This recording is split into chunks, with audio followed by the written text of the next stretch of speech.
Hey, thanks for checking out Fast Eddie's Chop Shop. Here, you have every right to be wrong, and I'm going to break it down for you. A couple of things. Last video I did, I thought TikTok was done. It was. I made a video asking you all to join me on YouTube. So I am making this video for YouTube. I will post it to TikTok. However, you're going to see an orientation change. I've been trying to read up. I'm for sure shadow banned on YouTube. Now, we can hope that with the new administration that they're going to lighten up, but they haven't, not yet. Until Trump gets in there and makes it to where they forces them to give us all equal time and gets rid of the shadow banning stuff. I don't think that YouTube's going to go the way of Facebook and undo things on their own. I could be wrong. I hope I'm wrong and it happens sooner. But lots and lots and lots to talk about. Um, the hearings.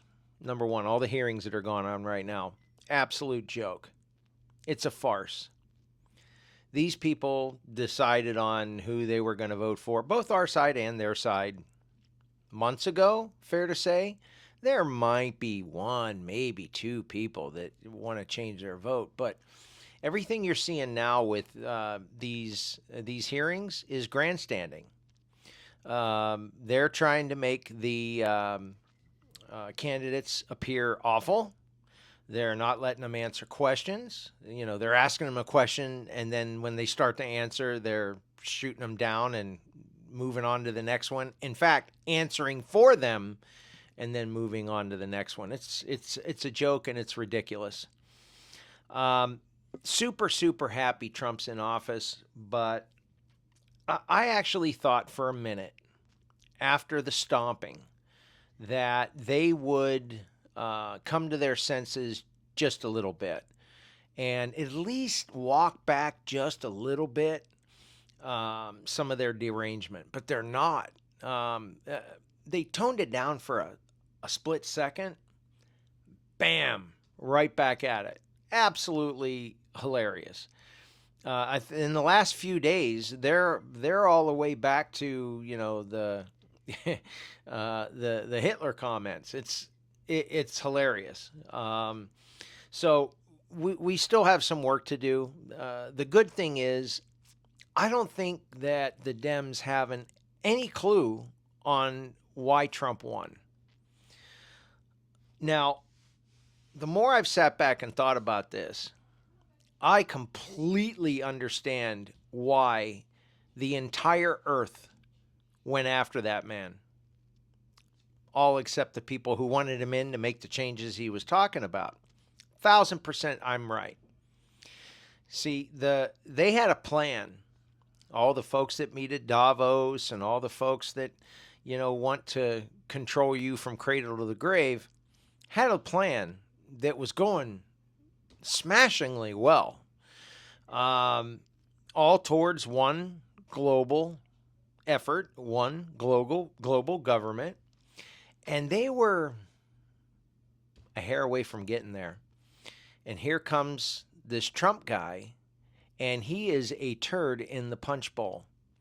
They weren't counting on him. They weren't expecting him. They weren't prepared for him. And not the first election. Second election, they were a little better prepared. But then the third one, they still weren't prepared. I think they were shocked that he still won. They were shocked he was still a turd in a punch bowl.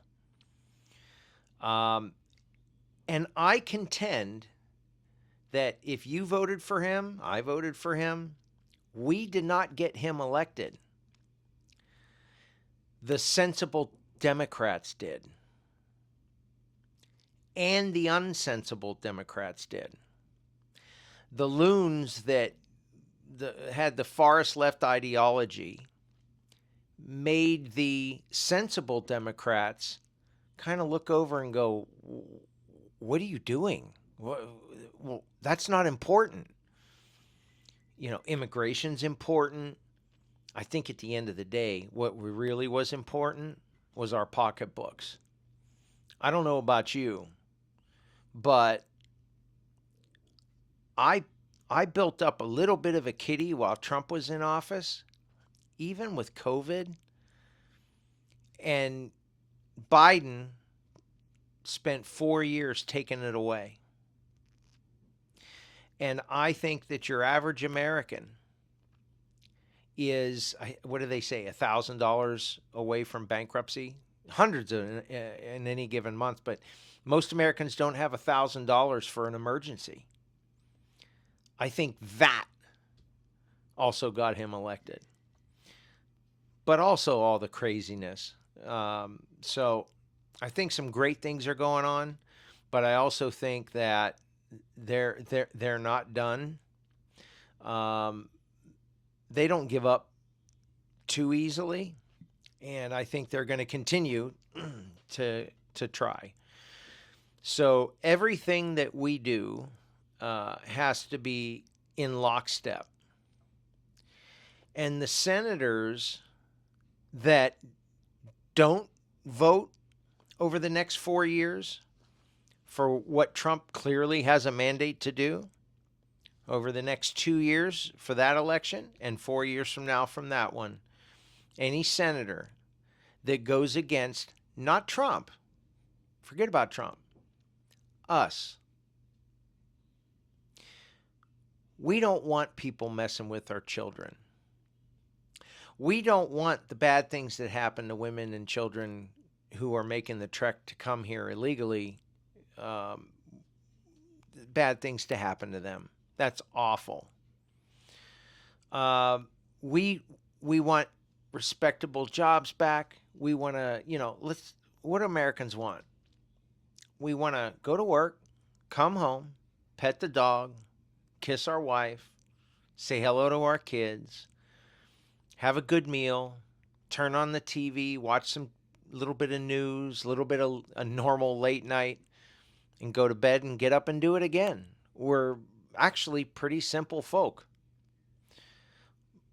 But they took all that away from us during the Rona in one fell swoop. They changed everything. And I still blame Trump a little bit for putting Fauci up there and for promoting him at first. I get it. He made a mistake. He didn't, just like you, just like me. Obviously, he had some insider knowledge. But, we were all scared. What's this thing we're seeing, in China? We're watching videos of them spraying the streets with some sort of, vapor. And then it lands here, and then we're freaked out a little bit. But I think at some point, his big mistake was not going, hey, guys, here's the inside information I have. He tried a little bit, but all of the deep state went after him. So, and they've been going after him ever since. They're going after him now. But here's something that's absolutely hilarious. Watch the latest press brief. I forget her name right now. They're bringing in what's called the new media. I just watched one today. They were basically picking only the new media to ask the questions, or mostly the new media. And I don't know if you noticed with Trump, with the new media, he would, that's a great question. And yeah, that was yesterday. And then when, CNN, MSNBC, the old media would ask a stupid question, they would happily point it out. Wow, that's a stupid question. There's no doubt in my mind that this was all planned, that they are looking to get rid of the media with effort. And I think they're going to be successful with what they're doing. They're not giving them a voice anymore. And what little voices they had, I forget, somebody else quit today. Jim Acosta quit, and somebody else. It's great. So good things are happening. Anyway, once again, thanks for checking out Fast Eddie's Chop Shop. And please subscribe. If you're watching this on TikTok, go to YouTube, subscribe, watch the video, let it play through, whatever you need to do. Thank you.